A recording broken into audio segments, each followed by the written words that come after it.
Ladies and gentlemen, big hairy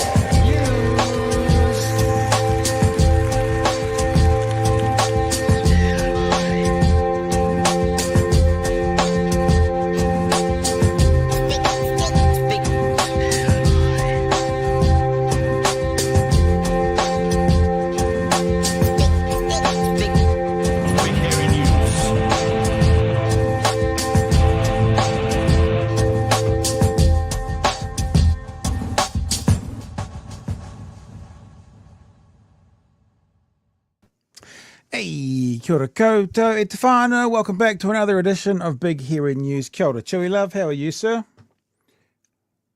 I'm in a weird space, Pat, because I saw obviously that Mehdi Hasan Jubilee thing drop. I knew you'd be really excited. So I've been trying, rather than just react to the clips, I thought I'll get in first and I'll have a look at the whole thing. I'm about halfway through. I had intentions to write down notes and coherent thoughts. But instead I'm just breaking crockery and I want to punch drywall for the next hour. Yeah, this helping? Calming you down? I think I can still punch holes in walls. But that was maybe if we just play this for an hour. But that was calming you down for a second. He says covertly asking if you could hear the audio in the background. I'm so fucking angry. Look, we're not going to waste a lot of time doing other stuff tonight because there's Tama Potaka on Q&A, and I have to say, the worst of a long list of worsts, the worst. Bad. In fact, I thought about what I was going to try and do is, like, the first real question he gets asked about 4 times, and I thought about actually getting Jack to ask the question and then have Tama go into the question again and into the question again. But actually, that would be a disservice to warning you of who these guys are and what they're doing. So we are going to watch it. But the only word that I could think of when I watched that conversation was slippery. Because just the way you just, like, it's the slipperiest thing in the world that you just can't hold. Literally would not answer a question. Like, literally wouldn't even answer a question. So that's going to be fascinating. But look, hello everybody. Kia ora. Welcome back to the week. It's been a very big weekend. It's Monday. I got a to-do list on my phone, which is very important, because I'm one of those people who has 20 or 30 things to do, and I forget every single one of them until I'm driving the car at 100 k's an hour, and I go, oh, that's right, I better do that, right at the time where I can't do it. So I thought, finally, I'll get a to-do list, because then when I stop, of course, the car, I've forgotten about it. And I put it in my phone yesterday, and there's 24 things in there already. Every time I remember something now, I go to the to-do list, and a lot of it's to do with this lovely show. So kia ora whānau. Was it answering emails about sizing on merch? To-do list, something else for my to-do list. Oh. I got him real good live on air. SIZEMERCH. Done. There you go. 25. Whatever I did it was. But I wanted, so we've got the Potaka thing's going to take a wee while, as is the Mehdi Hasan thing. And so we're also going to have a look at quite a cool, funny, cute wee story about Jason Momoa wanting desperately to be a New Zealander, which is kind of lovely. Actually, in this day and age when we hear so much negative about what's going on with our politicians, you know, people from places who are worse off are still looking to us going, I wish I could be a part of them. So it's kind of a cutesy, nice story. We'll probably play at the end to let everyone take a breath again. But there's one other good news story I want to share with you before we start. And that is, we're not going to really talk about inflation. We're not going to talk about inflation. It's not on the list to talk about today. But inflation is at its worst right now for 12 months, but it is still within the band, 1 to 3%. This is a really important thing I noted. This is going to go on the sound card. Is that what we call it, Chewie? The sound box, the cart wall, the whatever it is. The machine that you forget you have. Yeah, but have a listen. 90% of the time. And then remember last week, Nikki Noboats was like, Labour drove inflation to 7%. We're not going to listen to them about. But today, This is what Christopher Luxon said. Just have a listen. Have a listen to what he said today about inflation going up a little bit, still within the band, but going up. This is what he said. Today, as inflation hit its highest point in 12 months, a stark reminder that battle isn't over. We're fixing that mess. We own that. We own that now. We're fixing it. And did you get it? He owns it. We own that It's now. his. We Belongs to own him. that now. One more time. It's really important. Now, if he misspoke, thank you, Lord Voldemort. But if he didn't, they can no longer blame Labour because we own this now. In 12 months, a stark reminder that battle isn't over. we're fixing that mess. We own that. We own that now. We're fixing it. And So there you go. Just a little tidbit, Fano. I'm not going to come out here and be all disingenuous and say, "Oh, inflation's terrible. It's bad." It's still within the 1 to 3%. Has gone up. But Luxon today, whether he did it on purpose or not, we're fixing this. We own this now. So every time one of his ministers goes, "Oh, we've inherited," go to the soundboard. We own this now. yours. We own this now. We own this now. And you know what? If it was the other way round, I mean, 18 months, stop the effects of the last government. It's probably fair. Maybe 12 months would be fairer. But if it was our boys and girls in there, we're not going to get them to own it after 6 months, are we? After 12 months, 18 months, probably quite a fair point, Chewie, that at the moment they own this now. And as Bill B says there in the chat, it's actually Biden's fault. It's all Biden's fault. I saw that story about the inflation and I ran to the figures, and then when I saw what it was, I thought this story is a fucking beat up. Like it's dumb. It's a grabby headline with not much meat to it. Yeah. Like it's literally more important that Luxon said what he said there Yeah. than the actual part of the story or the rate of inflation or anything else. Yeah. What the fuck are you doing, media? Come on. So, I think it's fair that they own this now. I think we'll all be aware of that and we'll all agree. But because we play a straight bat, as they say in cricket, we call balls and strikes, as they say in baseball, or we watch sports ball, as they say in Chewie's house. We have to. It's probably once the left get back in at some stage, either in 18 months or 4.5 years or whatever it's going to be. It's 18 months doesn't feel like. I mean, other than the decisions that have been specifically made by them that's impacting things today, we need to remember about 18 months. Okay, this is what the Nationals putting out. They're saying after 18 months we'll own it. Okay, that means for the next guys after 18 months they'll own it. That seems like a fair little moment. You know what I'm saying? Yeah, I get you. Chewie, while I line up a Yes. couple of these videos, why don't you just do? There's a few super chats and stuff in there already. Why don't you just get to them? And I'm just actually lining up the videos we're about to play.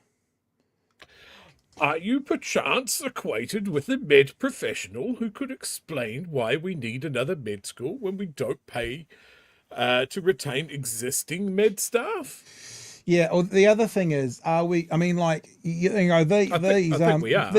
But these governments and their side of politics, who are the guys who talk about DEI and Māori going to med school, yada, yada, yada, I think it's great if it works. I mean, we want more doctors and stuff, but what about the dilution of the pool?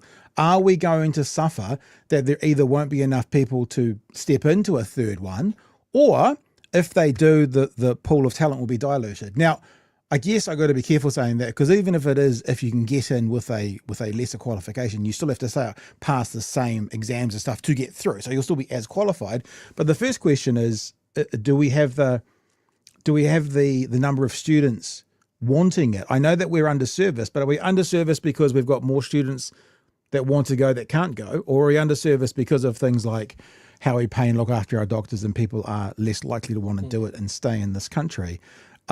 Apparently, I didn't know this, but apparently Otago and who else does it? There's two other universities, Otago and Christchurch or something. No, it's Otago. There's Like, two though. There's two. They said today campus, there is. The campus in Canterbury is Otago Med. Oh, okay. Either way, because I think that might not be right. But I don't know, because they were talking about 2 universities doing it. But if that's the case, then I withdraw and apologise. If the people who are doing it now said, actually, if it is really about doing it effectively, we had some ideas where you could have Auckland are med schools. So we had some ideas that you could have actually expanded what we were doing for a bigger intake. It would have been cheaper for you and done the same thing. So once again, we're stuck in that situation where the government of business about saving money, etc., didn't take the most cost-effective way that they knew would work. This may not work because the university has to come up with like $200 million themselves, and if they can't do it, then you've got no med school. So they could have just spent that and expanded Auckland and Otago, and you would have had the same result. So it reeks of corruption. There were donations to the party. No, I'm serious. Right, there were donations to the National Party pre-election, and it was something that they put forward as a policy to beat up on Labor pre-election. The university played into their hands, and that's what they expected, a med school out of it. I think it's fucking bullshit. And I guess yeah, sorry, you go. Sorry, I'll shut up. Oh, I was going on to the next chat, but if you've got something to say there. Nope. I have nothing to say ever about anything. Peter says, reminder submissions, because we're still doing submissions, fam. We never stop. Submissions are due 23rd of July for the overseas investment, brackets, national interest test, and other matters, bracket, amendment bill, which is, once again, as expected, an entire basket full of bullshit.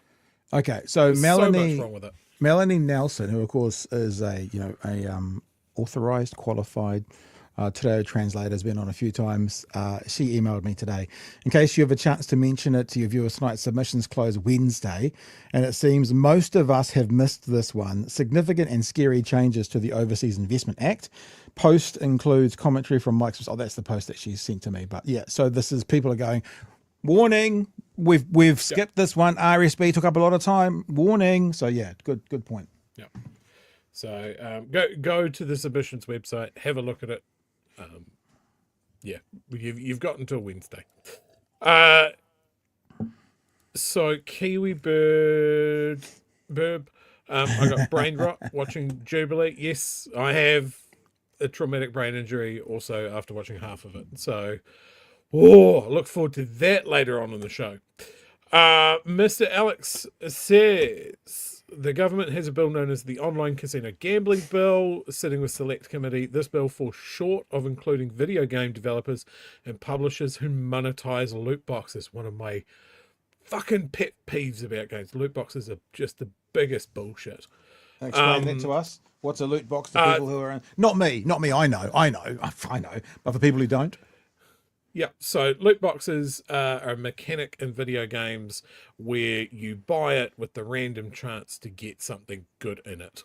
It is literally gambling, and it is built into a lot of video games targeted at children as a way to better monetize them. They are usually purchased with an in-game currency that is meant to remove the true value from them. So it's not in real dollars, it's in fucking gold or crystals or something that doesn't mean anything. It's really shady shit. Mr. Alex goes on to say, also to add to my previous super chat, the Online Casino Gambling Bill does not protect young people or under 18s where loot boxes are monetized. Just wanting Pat and Chewie's opinion on the issue. Well, there you go. My opinion is that they're bullshit and they always have been. My opinion is, I don't know what a loot box is. So there you go. He's never played a video game. He's unaware of them. Do you know what? I used to play quite a bit of PS4 about a year ago because I'd have a lunch break, and that's when I'd play it upstairs. I haven't played it for a year. So there you go. No, that's your fault, chat. That's your fault. It's your fault. It's your fault. He's got T-shirts to make. No time for games. And Citizen with the hashtag late fee. Sorry, Stephen, early gaming tomorrow. Did you see Tanya Waikato put up one of our things to her TikTok? And it was a little nice. It was a little Nice, nod me to and you. you. A little nod to I've you. been sort of catching up on on the oral submissions. I caught Tanya Waikato's submission. Good. And called, Well, of course.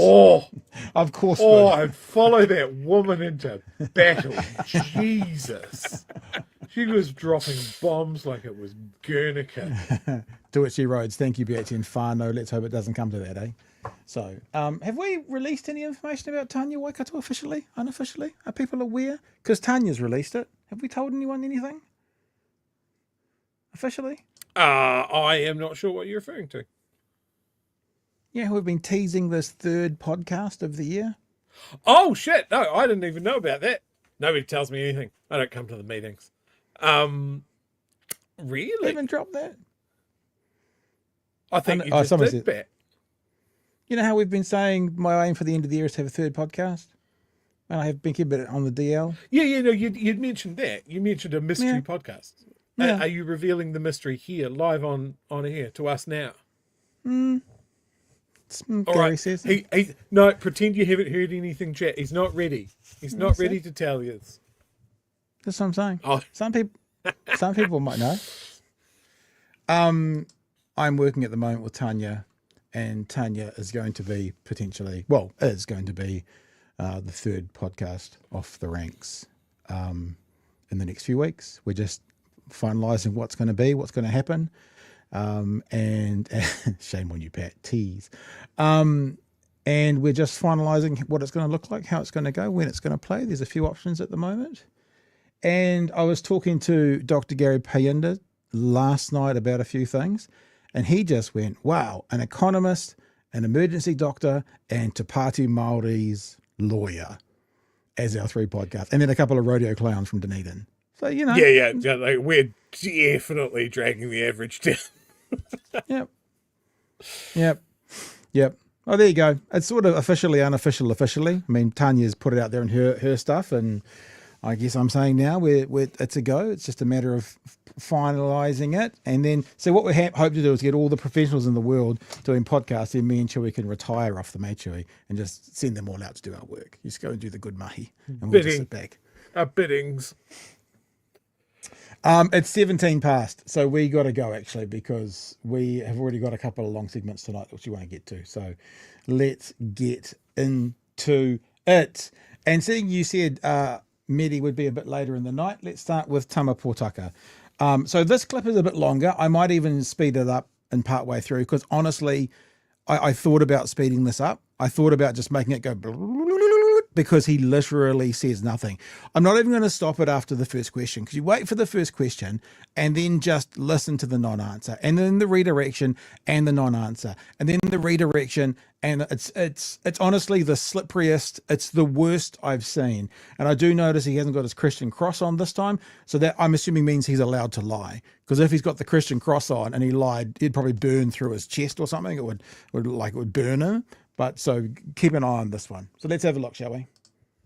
So when you changed the eligibility criteria for emergency housing in August of last year, your officials explicitly warned that the changes could lead to an increase in homelessness. And the MSD advice said this, quote, making these changes ahead of significant increases to the supply of affordable housing and more preventative wraparound. I'm not stopping to actually talk about the content. There's two things. Tama Potaka's breathing freaks the shit out of me all the way through. And is it just my Get screen? the oxygen going. Is it just my screen, or does it look like Jack Tame's tie is doing psychedelic things? Like it's a hippie tie and it's flashing under the lights sort of thing. The final thing is TVNZ, do better with the audio quality. This is terrible. We do Sounds better like than an air this. in a bucket. Yeah, totally. Supports does create a risk of increased levels of rough sleeping, people living in cars and overcrowding. So has changing the emergency housing policy increased homelessness? That's the Look, question. we acknowledge that there's some real concerns and real issues with people living without shelter and rough sleeping, not just in places like Hamilton, but right throughout the country. Have your policies contributed It's to it? a real challenge for a lot of people, and homelessness isn't just about building a house and enabling that person to move in that's a where house, you but come there are in, other Jack. Yeah. issues and other challenges. For example, But what about mental your health and wellbeing, policies? drug and alcohol addictions, the cost of living, the economic crisis, and also some of the physical health challenges that go with it. What this government Does he has need done, someone to bring it back is, to the point?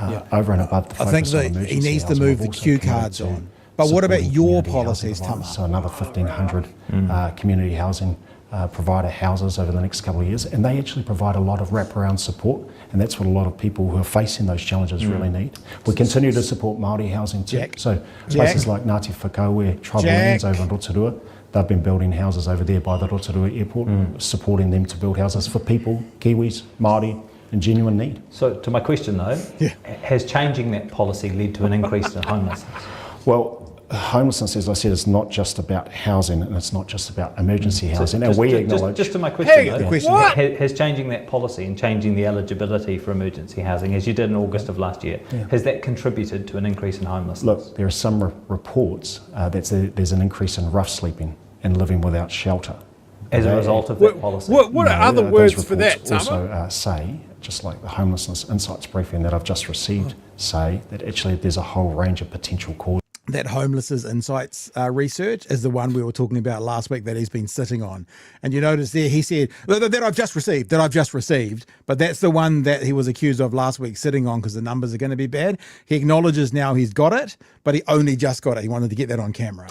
As a result of that policy? No, those reports also say, just like the Homelessness Insights briefing that I've just received, say that actually there's a whole range of potential causes, including that, but a whole range of other things like mental health, as I mentioned. Okay, so the changes that you introduced in August of last year coincided... So he said a whole bunch of things, including that. So we're saying, yes, that is one of the contributing factors. with a big increase in the percentage of applications for emergency housing that were being rejected and a big drop in the total number of emergency housing grants. So they fully came into effect at the end of August. Between September and January, Auckland Council's Community Impact team recorded a 53% increase in the number of people living in cars, parks or the streets. On page 3 of the Housing and Urban Development Homelessness Report from December, it says this, quote, providers across the country report increasing levels of homelessness. What evidence do you have that homelessness rates have not increased directly as a result of that policy? Well, So same question, but other way. Has it contributed? How do you know it hasn't contributed to it? That's the same question the other way around. the same people who are providing the information for various reports are also reporting actually it's not just one cause, there's a whole range of things, and that's why I say homelessness is not just about a house, but it's about a range of challenges that many people in genuine need are So my facing. question is Homelessness is not just about having a house. It's in the fucking name, mate. Yeah. So how can you? So the question would be: so you're saying you can have a house and still be homeless because it's not just about the house. Like, So if you're living in a house, you can still be homeless. don't hide behind the fact that the people that are homeless may have complex, multi-layered issues that need solving. Yeah. But the big one, they don't have a house, is solved by building houses Yeah. or getting them into emergency housing. And then you can go, they're not homeless anymore. We've solved that problem. We can now look at the other things. And it's also a case of like going, well, they might have drug addiction problems. They might have mental health issues. Okay, cool. Are you doing anything about that as well? Well, no. No, we're not doing anything about any of it. It's not the win you think it is, Tama. What you're saying, Chewie, is they need to get a to-do list. And on the to-do list for the homeless people, it's going to have mental health issues. It's going to have addiction. It's going to have a home. So what they can do is then they can tick that one off because the homes, they've got a home to live. Just do and then that. and then they can start helping and get the community services that they needed for the other ones as well. But the home bit would be solved. That's a key part of it. And look, if they need to justify it, they can just look at some of the research that says, hey, look, if you want big bang for buck, you want people to sort of move away from crime, give them a house. Give them a place that they can call theirs. Mm-hmm. Maybe he can wander down the hallway and knock on Chris Bishop's door and go, hey, man, you've cancelled thousands of social housing projects this year alone. Yeah. I need some of those houses to get these media people off my back. They keep on asking about the homeless, and I keep on stumbling between calling them homeless, calling them rough sleepers, calling them underhoused, calling them fucking all sorts of other things. It's really confusing. I can't keep it straight. because I'm a very simple man. And all I'm doing is pinballing my way through an interview which has been scheduled in some sort of storage area that they've put 2 trees in, and that's it. Okay, this clip's still got a couple of minutes to go because we are still trying to get the answer out of him that started 3 minutes ago. But it's about a range of challenges that many people in genuine need are So facing. my question is one of those contributing factors your decision to change eligibility for emergency housing? Do you acknowledge that? No, I definitely acknowledge there's a massive problem with housing and homelessness. And again, with housing, there's simply not enough houses. And No, that's why- Hang on, Tama. You just said there's not enough houses. But the last thing you said, it's not just about houses. How can it not just be about houses and there's not enough houses? How can you bite that cherry twice? That doesn't make sense to me. We'll keep going.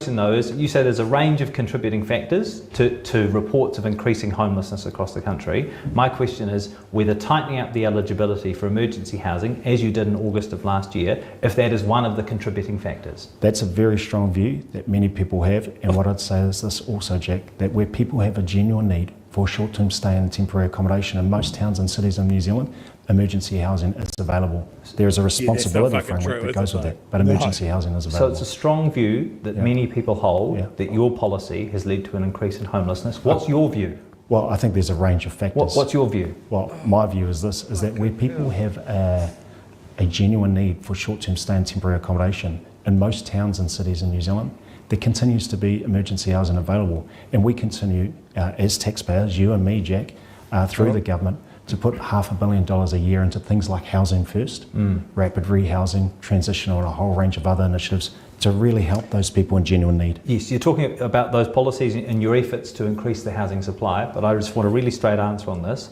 Do you acknowledge that changing eligibility for emergency housing, as you did in August of last year, has contributed to an increase in homelessness? This is what I acknowledge, that there's a range of factors that influence it, and the changes to the emergency housing policy have been reported by many people as being a contributor. And what is your view as the minister responsible? It's actually terrible because he's now saying reported by many people. So he's saying yes, but I can't say that. I think I've told you about this before.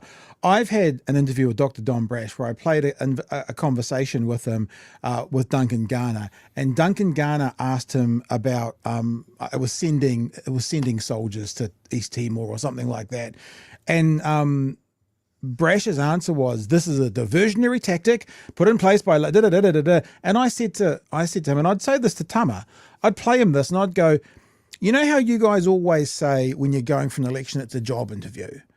And when you're going for a job interview, you're getting the people of New Zealand to hire you.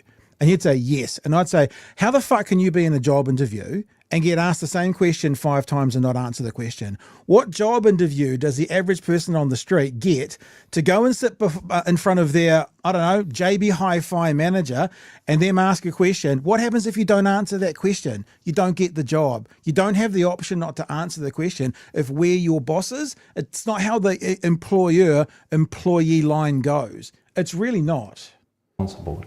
Among those range of factors, do you acknowledge that your policy has contributed to an increase in homelessness? This is my view, Jack.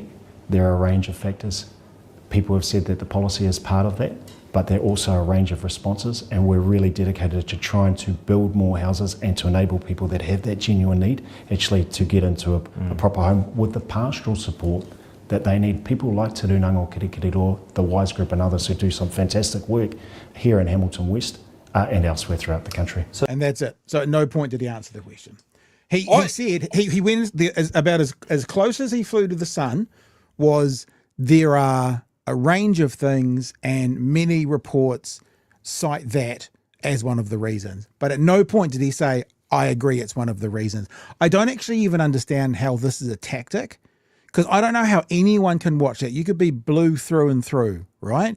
And go, yeah, I'm satisfied with that answer. Like, I don't know why this is a tactic. I don't know why saying it is, and we're working on it, is not actually 1,000 times better and would have made that 5-minute conversation 60 seconds. Sure. Look, I've got a couple of thoughts about this interview. First of all, it looks like Christopher Luxon is now doing the media training with his MPs directly, and they're not getting experts in. That was dreadful. And look, if Jack Tamer's looking for another gimmick for his interviews and that sort of thing, because this one's very straight down the line, it's just a backwards and forwards. You need to make it more exciting for the TikTok generation to keep it popping, so to speak. Is what I would suggest is every time a question is not answered to Jack's satisfaction, or is not just a straight answer, somebody in the background gets a little bit closer, and that person has a burlap sack and a big tree branch. And if you get to 5 times not answering the goddamn question, then you get bagged and hit with the tree branch, and then you start again. Yeah. I would watch that show. I would watch that show too. We're going to keep trucking through to the... actually, we'll do a couple of these chats while we're on the way. Waihiki says, yeehaw, what a team, BHN. Tanya too. Oh, Tumeke, a proud patron here. Yep, patrons, you are the guys who are enabling us to do it. And Arvid says, did you see Gary's economics vid? He's right, building houses won't fix everything, but he's quite literally makes homeless people house it, quite literally. Yeah. And I mean, the thing is, we sit in the side of politics which go, a holistic approach is probably better. So we know that it's not about one issue. But, you know, as Chewie said so clearly, if you are homeless, if you are less a home, being provided a home at least clears away that part of the issue. And then you can work on the other ones. Chewie, sorry. 17,000 tradespeople have left the country. Yeah. 17,000. Wow. There's building companies now that can't afford to keep their apprentices on because there's not enough work. Do you know what would help? Massive social housing project. Yeah. Absolutely. All of those cancelled. We owned the land. We had the plans done. People were getting ready to build them. We would be far ahead of where we are now if this government hadn't gone knee-jerk, Labor did something, it's bad, rather than just, you know what, we're going to put a national rebrand on this whole fucking thing, do a victory lap, homelessness is down, crime is down, we're the best. No, they couldn't even do that. They coincidentally tried to do something like that today. Sorry, a little bit of a tangent. Did you see National's announcement of a $6 billion infrastructure binge? It's great because they announced it, and then right after they announced it, Karen McAnulty pointed out that every single project that was included in that was one that Labor had planned. I guess we need to get Karen on tomorrow night, don't we? Yeah, but yeah, right. just amazing. But this is the thing, Nicola, you could just take off the Labor logo, rebrand a little bit, change it up a tiny bit, and then still do it, and then claim victory. Bish, we could have done that. We could have called it Bish Build rather than fucking Kiwi Build. I would not care if it meant more people had homes. Yeah, I would be singing. I'm with you. I would be singing the praises of the Bish Build program that put fucking 3,500 social housing units into the market. Yay, Bish Build! But we didn't yay, get that. Bish Build. We're going to go yay, Tama Potaka now and go into the second part. These are much shorter, these clips on the way through now. The conversation they now have is it harder to get emergency housing? That's part of this conversation. Again, I want to share with you some quotes from that December Housing and Urban Development report, which said, quote, heard consistent concern it's more difficult for people in urgent and genuine housing need to get emergency housing grants, and that a consistent theme of feedback from providers is, quote, increasing levels of homelessness. Providers believe this may be due to changes to emergency housing. You mentioned some of those community providers beforehand. Is there any community provider in New Zealand that says homelessness is not increasing? Tangible, measurable question like that you can point to. You can have an absolute answer for that is no or yes. These ones, like, this is not an opinion-based question. In New Zealand that says homelessness is not increasing. I talk to a lot of community providers, not just the ones here in Hamilton West, but people like Comcare down in Christchurch, the Salvation Army, Emerge, many community housing providers, and including some of the Māori community housing providers like Toitu Tairāwhiti out in Gisborne and out on the East Coast. and all of them recognise there's a massive issue with housing generally, including those that are living without shelter. And that's why we're so So to the question though, can you point to any community provider in New Zealand that says homelessness numbers are not increasing? Well, community housing providers, one of their raison d'etre is actually established those community housing providers to help those with genuine housing concern, including those who are homeless or living without shelter. To my question though, can any community service providers in New Zealand that you interact with, can any of them say that homelessness numbers in their patch are not increasing? I have not talked with all the community housing providers, but the ones that I've talked to have said, hey, there's a real big issue with those living without shelter and those living in shelter but uninhabitable housing and overcrowding and a range of other... So the question for there, Jack, is what are you doing about that? Unfortunately, they don't get there because that's the next thing. If it's uninhabitable, what are you doing about that? Challenges, and that's why we respond with things like supporting Māori housing, like supporting, the people up in Northland. I was in Northland yesterday with the Prime Minister talking to iwi leaders. Some huge work going on by Te Hauora o Ngāpuhi, Tia Ashby and others in place, helping people find a home in Kaikohe. Very, very tough place, a lot of housing challenges, but we continue to support those community housing providers. So again, there was not a direct, that's why I stopped and said tangible, direct, because you can name a singular one, right? Did any All Blacks score a try on the weekend? Yes, this one did. You can name it, or you can't. Did any housing provider, has anyone reported? Couldn't name one. Couldn't, wouldn't, I suspect couldn't, because I don't suspect there is one, Chewie. No, that was a masterclass and just fucking waffle through it and hope you don't stand on a landmine by not moving at all. Jesus. Yeah. Yeah. Well, like let's keep going. Sometimes I feel sorry for Tama Potaka. This is not one of those times. Yeah. Other times he does seem to get kind of thrown under the bus as the kind of person who knows tikanga and speaks fluent Māori, and the government sort of use him for that. It's always a bit ugly, but yeah, you're right. This is the time. These are his portfolios. This is his area of expertise and responsibility. So you need to answer these questions. They also go and talk about the latest housing report, and is there evidence that that homelessness is increasing? Is it shown? You've got the latest version of that housing and urban development. So this is again the one they were talking about last week, which they're being accused of sitting on. I just received the final report last week. You haven't yet published it publicly, although that will be coming. Yeah, absolutely. Does it show an increase in homelessness? It does recognise throughout the country there are community housing providers, councils who are saying, hey, there's a big challenge with homelessness. An increase, just to be totally clear, an increase in homelessness? In some areas, yes, and it's not down just to one thing. There's a whole range of causes. But does that report suggest that one of the contributing factors is potentially the changes you've made to emergency Those housing? are the reports that we are getting. Those are the anecdotal reports that we're getting. That there's Minister, a major what does links. it say about your policy that heading into the middle of winter? The just to go back a split second, because I haven't shown it. A part that you haven't seen about this conversation is Tama Potaka basically saying how happy they were and proud they were with how the policies are all going. There's a part of this conversation just to bring context, because Jack's response now is, how can you be happy of this contributing to homelessness? So just so you know, that's where this kind of this face that you're looking at right now from Jack Tame comes from.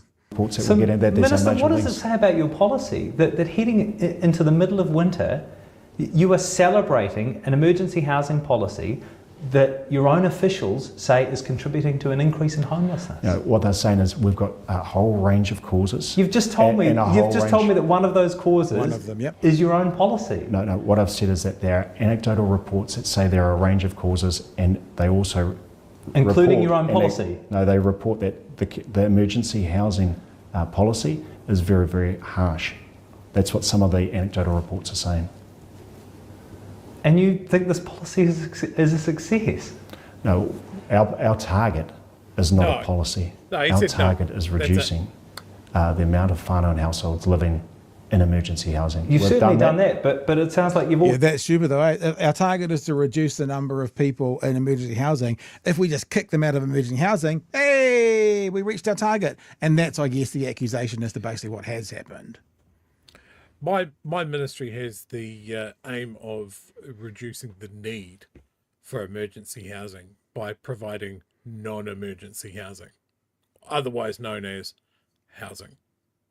That's an answer. Yeah. That's a noble goal. Yeah. Like you can sit there and go, emergency housing is not great for people. I don't think there's a person out there that thinks that emergency housing is a permanent solution by the very token of its name. But I think if the choice is sleeping in a storefront or on a fucking car or under canvas nylon next to a fucking motorway, that is worse than emergency housing. Yeah. No, I agree. This has only got about 20 seconds to go, then we'll go to the next clip. Amount of whānau households living in emergency housing. You've We've certainly done that, but it sounds like you've also put more people on the street. Hey, those are the things that we have acknowledged that there are some challenges, and we are responding to those with agility. When will you release that report? Soon. I mean, just quietly that, hey, you know, when Jack comes in with quite a compassionate perspective there, and the response is, hey, you know, shit happens. I'm just like, dude, that was a swing and a miss. Living in emergency housing. You've certainly done that, but it sounds like you've also put more people on the street. Hey, those are the things that we have acknowledged that there are some challenges, and we are responding to those with agility. When will you release that report? Soon. Sorry, maybe it's me, but that just comes across like, nah, shit happens. Hey, shit happens. We've responded with agility in the same way that a WWF wrestler comes off the top rope with fucking agility. Only the person that they're using their agility on from that top rope is not another professional wrestler. It's literally homeless people they dragged into the arena. Any time that I have felt sorry for Tama Potaka is gone now. Like, I always felt sorry when he was dragged into the conversations about the treaty principles bill and all of this sort of stuff. Like, I always felt like he was kind of in a bad position there. I mean, this is the party line, but it's a horrible way to mention it, but he is sometimes a token. That's how it comes across. They put him out when they need someone who can speak and know and understand. Like at Waitangi, he spoke at Waitangi. He wasn't the highest ranking person there, but he spoke at Waitangi. It just feels like they're going, let me just roll out our Māori to do the talking. It's awful. I hate it. It's revolting. I mean, like, he's one of those guys that you go, in 10 years after he retires from politics, I wonder if he's going to be going, you know, are we going to have another Chester Burrows on our hands with Tama Potaka? All right, let's keep going. Part of his responsibilities to do with health and that as well, and Māori development, is Smoke-Free 2025. So Jack asked him about the smoke-free legislation repeal and the impact that was going to have on Māori in particular. Well, I'm here in Parliament. So you mentioned some of the health concerns. You voted to repeal the smoke-free generation tobacco laws, which researchers said would cost thousands of lives. Māori are disproportionately represented in those statistics. Do you accept that repealing that legislation will lead to more Māori deaths? Well, I don't accept that completely, but what I do recognise, and what I do recognise... What do you mean you don't recognise it completely? No, I don't necessarily accept that. But what I know that I need to do is to make sure we hold Te Whatu Ora, Health New Zealand, and others to account, and that's part of the resetting that we've undertaken for. It's so weird, eh? It's like taking your car to the mechanic, right? And he's got all the tools he needs to fix the job. And then you take away 90% of the tools to fix your car and go, I'm going to hold you to account to the same standard. Yet you've removed all the things that the mechanic needed to fix your car. It's like how you hold Te Whatu Ora to smoking rates in New Zealand, especially amongst Māori, is Smoke-Free 2025. When you take that away and go, we're going to hold them accountable to smoke-free rates, you know, in New Zealand, you've taken all their tools away. They've got nothing left to change the oil, metaphorically speaking. It's just so weird. It's so weird. Order, Health New Zealand, and others to account, and that's part of the resetting that we've undertaken for Te Puni Kōkiri over the last year. Cabinet has agreed that one of the key statutory function of Te Puni Kōkiri is to monitor the performance of other agencies to improve health, education, economic development, and training and employment You've gone across a long way Māori from communities. smoke-free legislation here. Do you think changing those smoking laws will lead to more Māori deaths? I mean, health researchers all over the country, universities around the country, say that it's going to lead to more deaths, and of course Māori are overrepresented in those statistics. So why won't it lead to more Māori But I don't deaths? know. But what I do know is You just told me before that it wouldn't lead to more deaths. I don't necessarily agree with that. What I'm saying is the job of Te Puni Kōkiri, which is my ministry, is to make sure we monitor and hold. So you voted for that legislation, and you just talked about the Krāniwi relationship and the importance of improving Māori health statistics. So it is your job. So explain to me why you don't agree that it will lead to more Māori deaths. Well, I don't agree with that. That's not the the intelligence that we've received as Cabinet. But what I want to say is this: sorry, no, I know what you want to say. What I want to ask though is that why it won't lead to more Māori deaths. Get him. Well, I don't necessarily agree, but You've made that clear, but just explain why. I haven't. So you don't necessarily agree, Tama. What we want to know is why don't you agree? Other than this is inconvenient to the narrative my bosses have told me to put out there, we understand why that might be, not so happy for you. But why do you disagree with what all the health researchers and professionals are saying? Why do you not necessarily agree with what they're saying? That's what we want to know. I haven't thought about that to a great extent. What I've thought about it. Well, no, it could potentially. Yeah. I mean, health researchers say it could lead to thousands more deaths, and Māori are overrepresented in those. And you haven't thought about it. No, what I've said is this: is that I don't necessarily agree with that. But what I need to do as the minister is to make sure that the department or the agency that I'm responsible, which is the Ministry for Māori Development, holds other agencies to account and ensures that there's appropriate data and evidence to report back on whether or not that's happening. And if it is, well, we've got a problem. So what he's saying is we're going to see what happens, what the evidence shows us. But the evidence is, so when the evidence shows you 1,000 more deaths with Māori overrepresentation, what are you going to say when the research shows you that? Because that's what the research is going to show you. Te Puni Kōkiri is going to keep an eye on it and see what comes of it. Okay, so now you've got, they said something like over the lifespan, 40,000 more deaths, like up to 2070 or something like that. So when it shows you that, then what do you do? That was a dumb mistake. We should have left that smoke-free 2025 thing in. Like once your department has now shown you how this is impacting Māori, which it will, then what? Sorry, you'll be out of politics by then and sitting on a bank board. Got it. I see the plan. Chewie? I don't understand any of this. Well, I do understand it. Because so many in the coalition have direct links to the tobacco companies. So that's what it is. It is corruption. It's corruption. That's what it is. They've stacked the deck. Like the smoke-free was something that up until now, every flavour of government that we've had, all were pulling in the same direction, going, yeah, this is a gimme. We can save the country money. We can stop people dying horrible deaths from cancer for the benefit of big overseas tobacco companies. This is a gimme. Like it never came up as something that National criticised Labour on, or vice versa, up until this point. And I think it was just getting a critical mass of people that used to work for Philip Morris to actually be in the house, and then they're like, yep, cool, fuck it, we're going to do it now. Oh, a gift. Yeah, I'm getting, what are those for me as well? Egg yolks. Oh, I don't want egg yolks. Thank you. Goodbye. Someone's been cooking upstairs for brownie. Oh. Bye, team.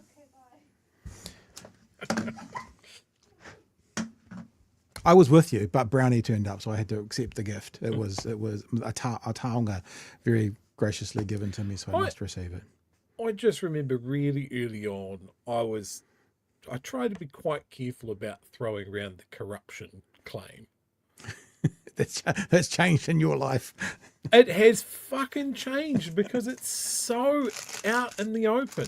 You got Shane Jones pretty much running around the country rattling a bucket for anyone with a fishing boat or a spade in Central Otago ground.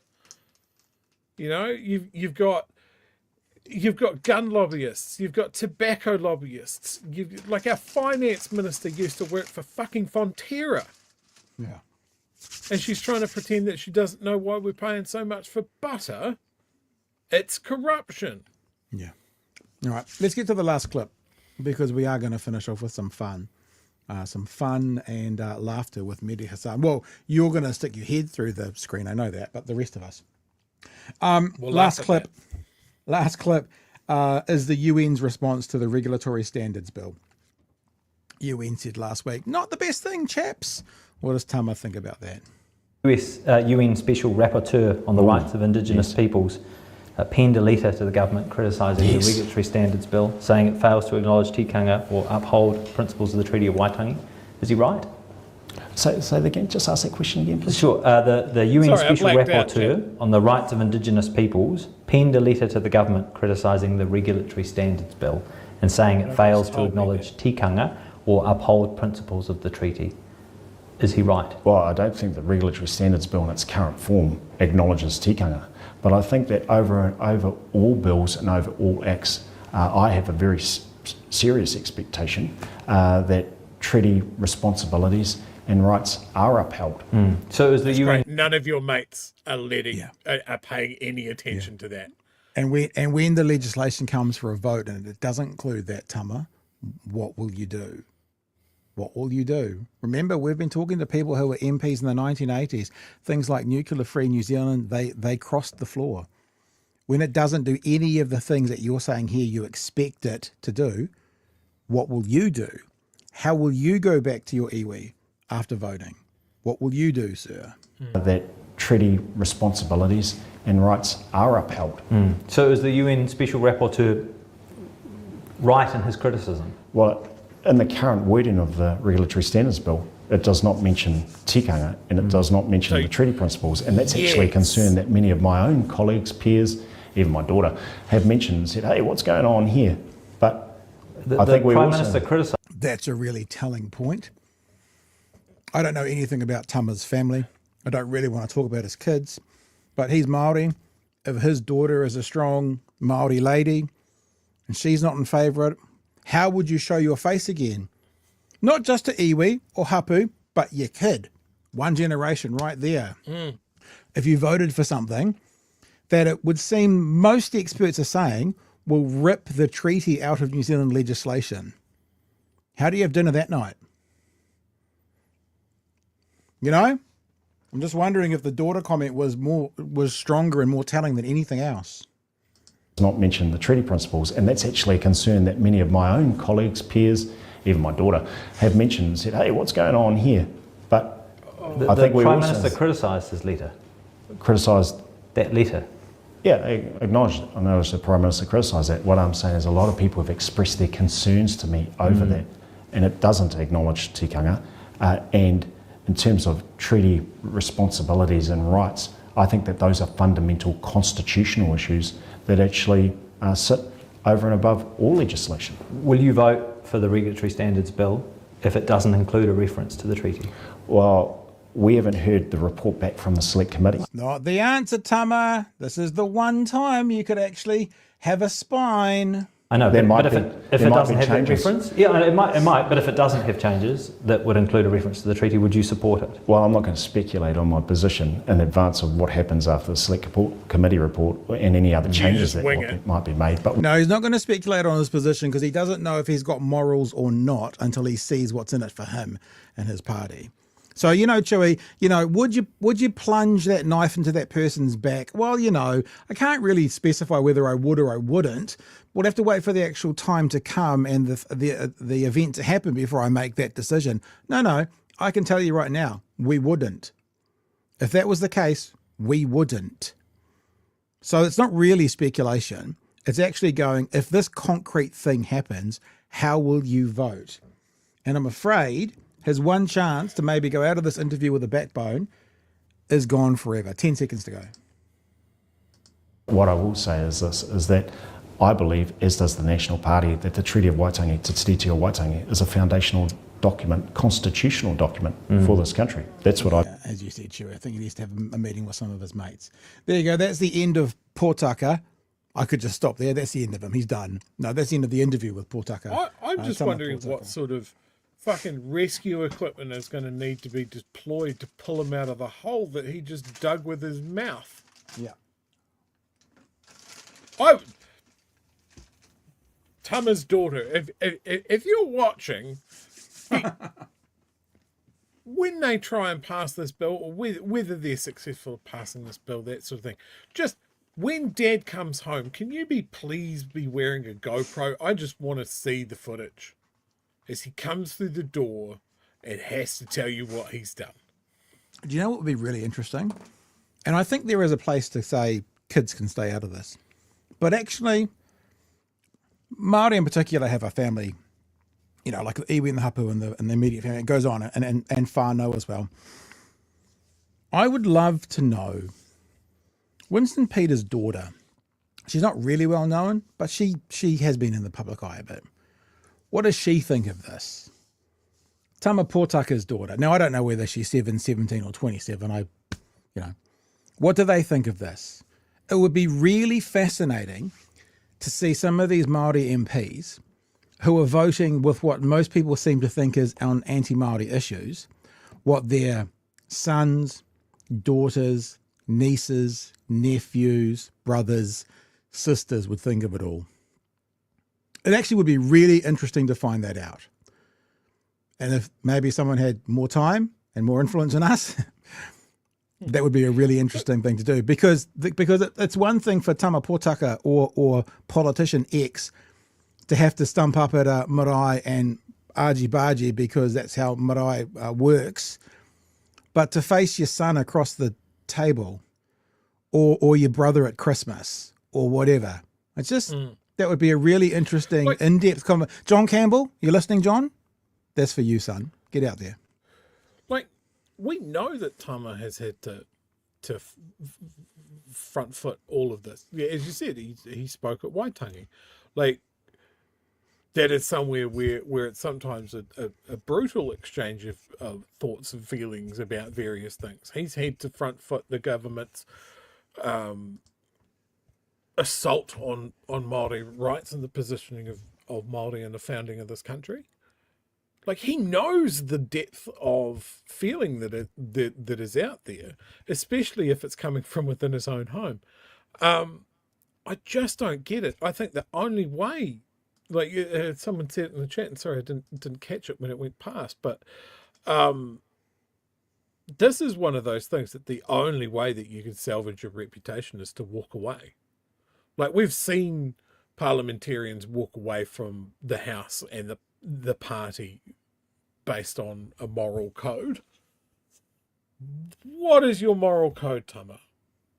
Because at the moment I don't get it. You're defending the indefensible. It does feel like that, doesn't it? Yeah, it really does. It baffles me. I don't get it. Is his spine shaped like a question mark? Or a dollar sign. Is that it? Oh, that's a bit harsh, Pat. Does he have to ask Boss Luxon before he can actually have an opinion of his own? It's weird. I'll grab you to do those super chats there, bro, while I just line up the next videos. Yep, sure thing. James, it is about one issue though. Extreme wealth causing an asset price crisis, including housing. Gary Economics makes this clear. Tax wealth, not work. 100%. Thank you very much for your super chat. Mr. Arvids, expectation, Bish builds. Reality, Tama's tents. Oh, that's good. You like that? That's real good. Andrew, this is all the right pre-arranged talking points, but if you stick to and seek answers, they just flounder because they don't have any solutions. They're just neo-lib acolytes convinced more trickle down will solve it. I couldn't agree with that more. And follow up, Potaka is Leo Foley from the Act Atlas doco, except that he didn't have the courage to quit when he heard the "it'll cause a civil war" line. Mike with a very generous super chat and a very big super chat. I have to peer over the top here. Shane Jones was in Taranaki over the weekend, spreading more lies and misinformation on seabed mining.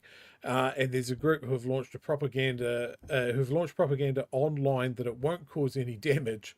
And the courts, EnviroCourt, and scientists are all wrong, because of course they are. Always. All right. I would be interested to know what Nicole McKee from Act Far Now thinks of her politics. No, you know what I'm saying? It would be interesting. I mean, I again, not to beat up on poor old Don Brash, he does that enough himself. But I remember having an interview with him where I said to him, it might have been the same interview where I said, "But you're a cheat. You cheated on your wives, multiple wives, yeah?" And he went, "Yes." And I said, "Well, how can the people of New Zealand trust you when the person closest to you can't trust you? Like, how is that possible?" And he actually said, "Well, that's a fair question that they have to answer." So whilst I don't want to know what's going on in people's bedrooms, obviously, I think people show who they truly are behind closed doors. So what are they saying behind closed doors versus what are they saying about mining in Taranaki? It's fascinating. Yeah. I love when you tell that story, because every time I think of this and then I never say it, I'm going to say it this time. There is another way that he could have answered that question. He could have gone, "I'm going to assure the public of New Zealand that I'm not trying to fuck all of them, just my secretary." Well, they are. They're kind of fucking us over at the moment, aren't they? Well, that's very true. Yeah. And Peter with the last super chat, now is the winter of our discount tents. A bit of Shakespearean punnery there. Oh, very funny. All right. We're going to keep trucking whānau because it's come. The time has come. So in the weekend, I saw... Oh, you're going to go straight in on that one. No. I saw this. With Sam Cedar and Emma Vigland. Now, they have just watched the preview to Mehdi Hasan. And the reason I want to play a bit of Sam is listen to what he says, because Sam already knows before it even gets released what the right are going to complain about. So they've just watched the... if I go back 5 seconds, you'll see. So they've just watched the preview to it, and listen to Sam's first couple of sentences. And today I'm surrounded by 20 far-right conservatives. Oh, they brought back the white culture girl. The white nationalist girl, yeah. Yes, yeah. It looks like they stalked all. Now, what's going to be fascinating is to see the reaction of like, well, you got bad fascists in there. There are smarter fascists. Or if people are going to be like, these people are extremists. We have no policies that are like this, except for, the one that Stephen Miller, the chief aide to Donald Trump. So he picked it straight away. Like the right's going to complain like, this is not a good representation of us. And I'm afraid when you look at the Trump White House, it is. Emily then put in her Blue Sky feed that it was coming up and Pat would be excited. And this was my response. This is my response to thinking about watching it. Uncontrollable shaking. When I saw that thing, I stood up in the lounge. I literally stood up and went, Yeah. oh my gosh. I was like, this is going to be amazing. Star Wars, where Obi-Wan sort of goes, "There's been a great disturbance," but in the other way, Pat is excited about something that has happened. I can feel it through the energy in the universe. I hope that you guys don't just think this is me entertaining myself, because it's actually a really important, good watch as well. Some of the criticism that's come out today was he's just debating kids. He should be debating someone, seriously. But then again, the right have made their name off this. What's his name? Louder with Crowder, going out to universities, change my minds. That's what they do all the time. And this at least is a third party. It's this group Jubilee who do a bunch of different videos, including this surrounded one. And this is they're surrounded with Mehdi Hasan. And it wouldn't be a far stretch to say potentially 20 fascists. Like if you haven't seen it yet, we'll show you. All right, let's get into this, shall we? The first one, what's the first claim? Donald Trump is defying the Constitution, and the first response is, I don't care if he's defying the Constitution. This guy is off the chain. Nice to meet you, sir. Mandy, lovely to meet you.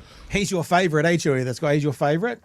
Do you need to take a water break? You can go for the toilet if you want. When I was watching this before we came on air, and I got a little bit past this, I literally almost put my face through the desk. Like I couldn't I can't hype this enough. What this man is about to say.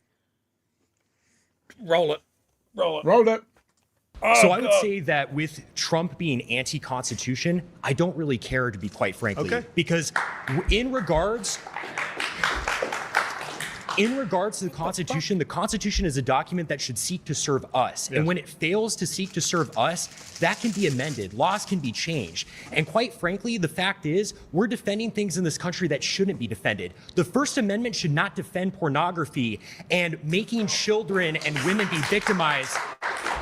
Making women Foundation of free speech laws in the 1980s with a guy from Hustler magazine. That was the foundation of how we understand free speech in a modern age. Is it must defend the worst speech. It must defend Hustler magazine. None of these people realize the trap that they're building. Yeah. Because that's the sort of thing. It is all speech or it is no speech. Because if you have exceptions, like, oh, well, all free speech apart from pornography, somebody has to come in and decide what is allowed and what is not. And these guys think that they're always going to be the one wearing the boot. That's exactly what he says too. We'll keep going. and children be victimized as a result of that. I think things like blasphemy shouldn't be allowed per the First Amendment. I think that, quite frankly, there are a lot of legal processes that are enabling criminals and bad people. Say again? Against whose God? I just thought that you were saying that that guy looked particularly effeminate to be a Christian, and maybe he was hiding something else that we should all know about as well. Blasphemy and that kind of stuff. Anyway, we'll keep going. People to fully enact their will in this country in the name of the Constitution or following the Constitution. So, quite frankly, if Trump is anti-Constitution, good, and I think he should go further. So this is wonderfully revealing of the modern conservative mindset. So I appreciate you spelling it out so openly. Just checking, do you support the Second Amendment? I do. Okay, surprise! I was shocked to hear that. I'm saying that Donald Trump is defying the First Amendment, the Fourth Amendment, the Fifth Amendment, the 14th Amendment. He's thinking of defying the 12th and 22nd Amendments. You're saying you don't care about the Constitution, but actually you do because you quite like the Second Amendment. You just don't like the bits that you disagree with. Can I just be clear on that? Yeah, absolutely. Okay. I'm more than willing to amend it and include whenever the it's in your Second Amendment. favor. Yeah, absolutely. Okay. So can Democrats do the same when they're in office? No, absolutely not. Because so you don't it's the believe in friend democracy? Enemy. No, I don't. Absolutely not. What do you believe in? Autocracy. There's something about the face as well. I don't know what it is. It's very punchable. No, there's something about it's like a marionette puppet. It is literally like someone else is speaking on his behalf, and there is probably an element which is that is true, because these ideas are coming not just from a right wing position, but are coming from a fascistic dictatorship fetish. He wants a dictator as long as the dictator agrees with him. This is what it always is. They always think that they will be on top. Oh, wrong words. Wrong words. For him to go with the word he's about to say is autocracy. He thinks that autocracy is just a right-wing thing. You can have left-wing autocrats. Yeah. Like autocracy is just bad. You just look at history, it is bad every single time. This guy is going to cheerlead that, and one of the worst autocrats in recent memory. Yep. All right. Big we'll fan. keep going. Big fan. So you don't believe in democracy? No, I don't. Absolutely not. What do you believe in? Autocracy. By who? Honestly, quite frankly, anyone who is in line with Catholic teaching. Donald Trump is not Catholic. Of course, he's not. I completely agree, and that's part of the problem. You don't support Trump? No, I don't. I didn't even vote. The guy behind Mehdi over his shoulder, this guy here in the pink, he gets on to talk a couple of times. I don't know if we share his, but you watch him getting angrier and angrier and rocking more, and how he puts his flag up so quickly. Him in the background there is kind of a yardstick for how the conversations are going if you are a right-wing fascist. Of course, he's not. I completely agree, and that's part of the problem. You don't support Trump? No, I don't. I didn't even vote for him. I wrote in like John Pork or someone. I can't even remember. Why did you vote if you don't believe in democracy and you want autocracy? Well, because quite frankly, I voted. I kind of voted just to. I came with this argument, but I'm bored of my own argument. I'm much more interested in this. So yeah, absolutely. How do we get to an autocracy? I think, quite frankly, that if we are able to enact local leaders. Who is the we, by the way? I think, quite frankly, these far-right conservatives sitting right around white me. people. Yeah, no absolutely. So, well, actually, you guys, I have quite. Some of the people in this room don't make the cut from what I can see visually. Actually, hold on for a moment. I do think that there are people who happen to not be white who do actually have history in this country and have roots in this country. For instance, from the Mexican-American War, we subsumed a lot of territory of people who have far stakes in this country who happen to be Hispanic or what have you. I'm for defending the traditional demographics of this country, which is majority white, and should stay that way. How does the United States... I mean, we've gone so off topic, but how does the United States look like under you? Sorry, what's your name? My name is, my name's Connor. It's a pleasure to meet you. Took a little bit of a doubt there. Oh, well, I use a pseudonym online. Fair enough. But Connor, fair enough. How would Connor's America look? What would it look? I wonder why. Well, quite frankly, I think we would deport people who shouldn't be here. No, I didn't ask about deporting. What does the government look like? What does the government look like? Yeah. I would say, quite frankly, it's under a sort of benevolent leader, such as Where does he Franco. come from? It could be a kind of aristocratic class. Could be someone who picks the autocrat? Frankly, the people. I mean, we could hold a vote on it. Kings were isn't that democracy? Well, sure. You can have a vote to get to that state. And then no more votes afterwards? Absolutely. Wow. 100%. Wow. And if that autocrat kills you and your family, you're fine with that? Well, I'm not going to be a part of the group that he kills, because that's the whole thing. How do you know? Carl Schmitt I'm definitely not going to be part of that group. I'm never going to be part of that group. But what I mean, people probably are realizing this, but what he's saying is, oh yes, there are going to be people that he kills. Yeah. I'm just not a part of it. I'm not going to be in that group. He didn't say, no, he wouldn't kill anyone. He went, I'm not going to be a part of the people he kills. So he's acknowledging that this autocrat that he wants to see run America is going to dispose of people, killing them, but he's one of the good ones, which we've heard before in every setting where there's been an autocrat, and all of a sudden the good ones, they find a way around getting rid of some of the good ones too. Autocrats just love killing people. Yeah. Like, that's the thing. It's Even their if you thing. supported the autocrat, unless you're always going to be on the side of the autocrat, you start disagreeing with him, you're on the chopping block as well. This man doesn't understand this. No. He's got a hard-on for this fucking fantasy version. He's LARPing. He's absolutely LARPing. This has got about 45 seconds to the end of your favorite guy, and then we'll keep going. This point very well in his work. It's the friend-enemy distinction, right? Carl liberals, Schmitt, the Nazi theoretician. Yeah, absolutely. I don't care. Are you a fan of the Nazis? I don't. I frankly don't care being called a Nazi at all. I didn't say that. I didn't actually say that. I said, are you a fan of the Nazis? Well, they persecuted the church a little bit. I'm not a fan of that. But what about the persecution of the Jews? Well, I mean, I certainly don't support anyone's human dignity being assaulted. I'm a Catholic. But you don't condemn Nazi persecution of the Jews? I think that there was a little bit of... the far-right conservatives, that woman's going, she's either going, this is one step too far, or she's going, you know what, our group doesn't say these things out loud. I don't know which one of those two things it is, but it's one of them with that look. Nazi persecution of the Jews. That look. I think that there was a little bit of persecution and we stuff may like have that, to which is rename bad. this show because you're a little bit more than a far-right Republican. Hey, what can I say? I think you can say, I'm a fascist. Yeah, I am.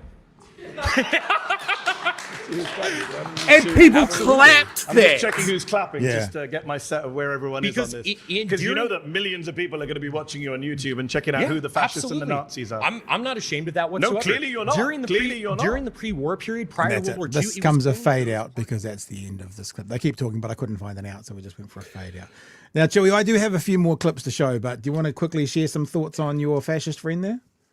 That man goes on to cheerlead a very creative interpretation of the reign of General Franco in Spain, where he apparently only murdered communists and never the church, which was absolutely not what happened. He is a really interesting case. Over the last few years, there's been this rise of a very weird ultra-conservative sect building around Catholicism. They think modern Catholicism has lost its way and we need to go back to the fucking 1400s where everybody knew Latin and that sort of thing. But it is purely around race and the church. And it is one of the strangest things I've ever looked into. And that guy very clearly subscribes to that sort of thing.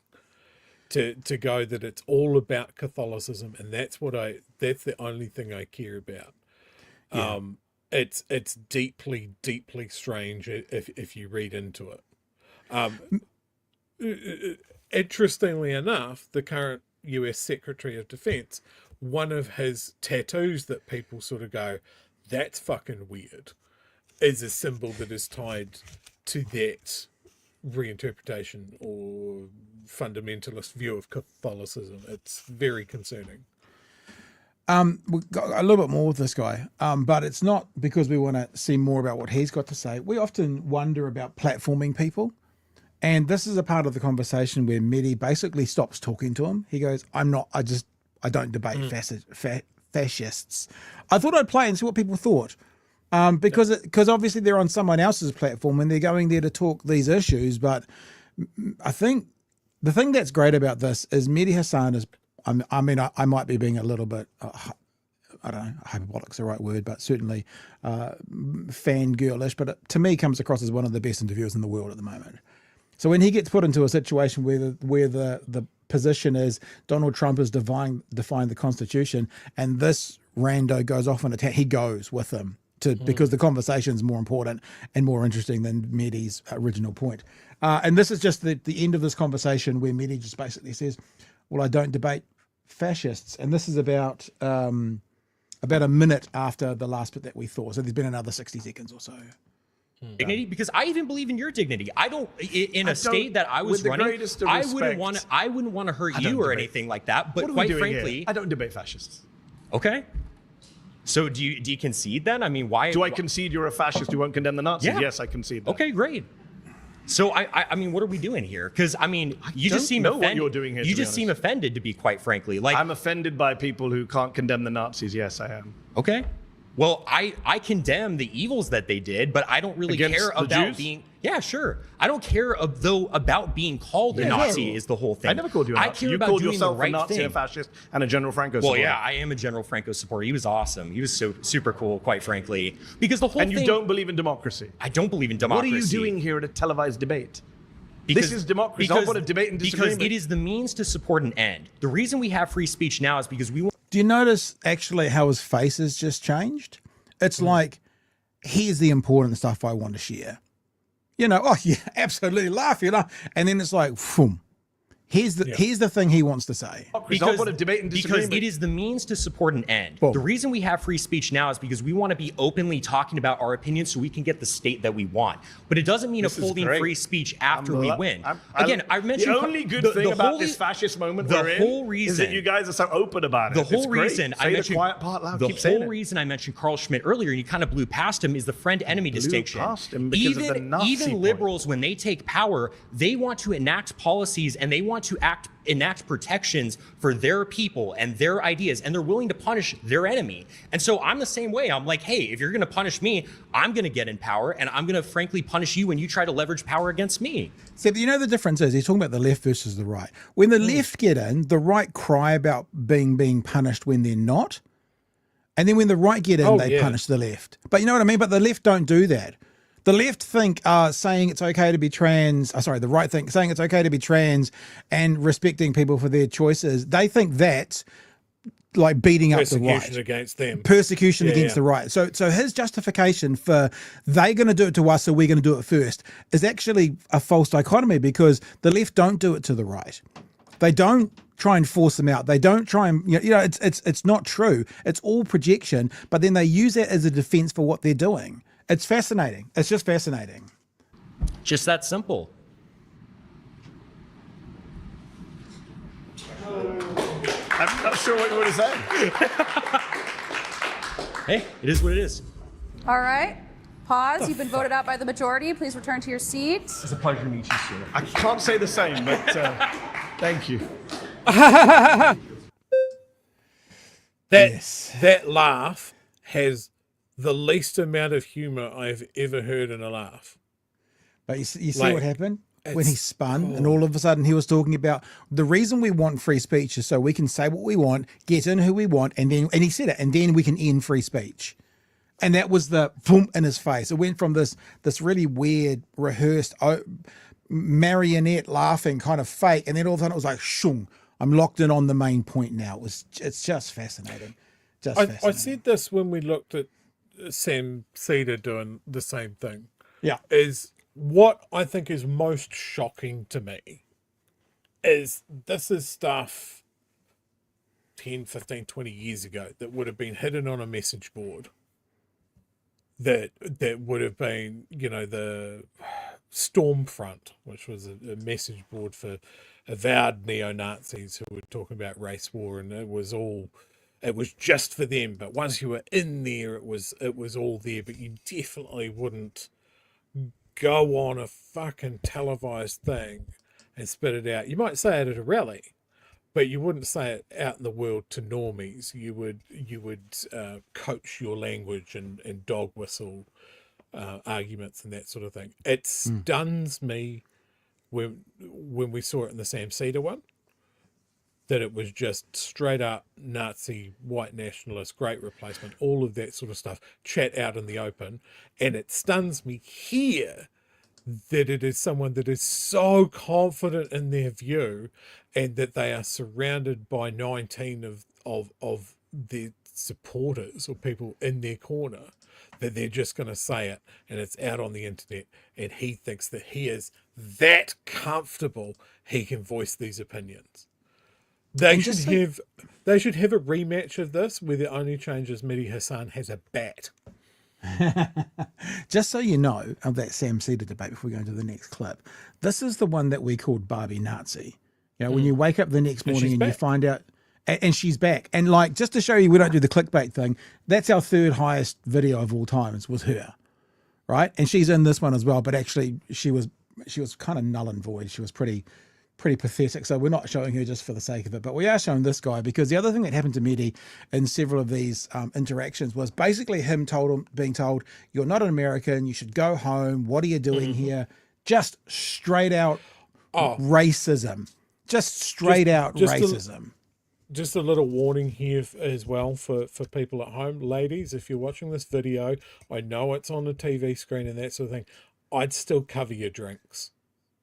Like, I don't think there's a woman in this guy's life that doesn't take their drinks with them. So this is the guy who's sitting blurry over Mehdi's shoulder.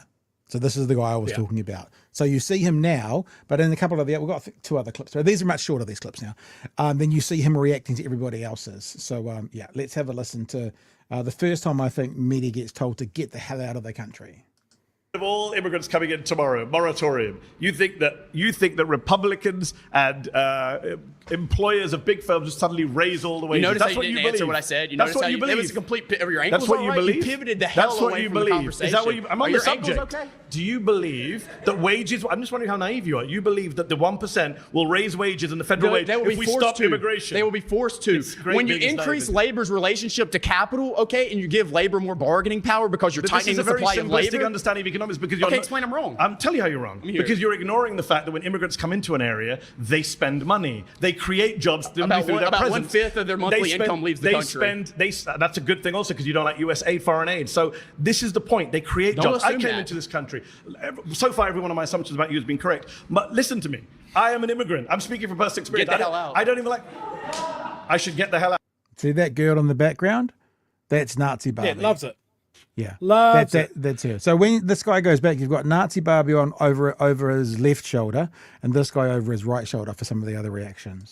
Yes. Why?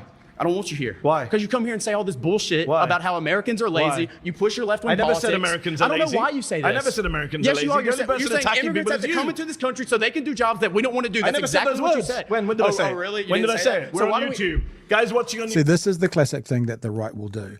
And in fact, I got it over the weekend a bit on Twitter from one of the clubs. I didn't really engage, but I said, so point out where I've said that. They will say, this is what you think, meaning this is something I've seen people on the left saying that means you are the same. I mean, like, to be fair, maybe the left does that as well, but it's a really it's a really bad tactic if you're having a debate or a conversation with someone, because you just look stupid. Because like Mehdi's doing, he's like, just show me where I've said that. And he can't, so he looks like he's full of shit.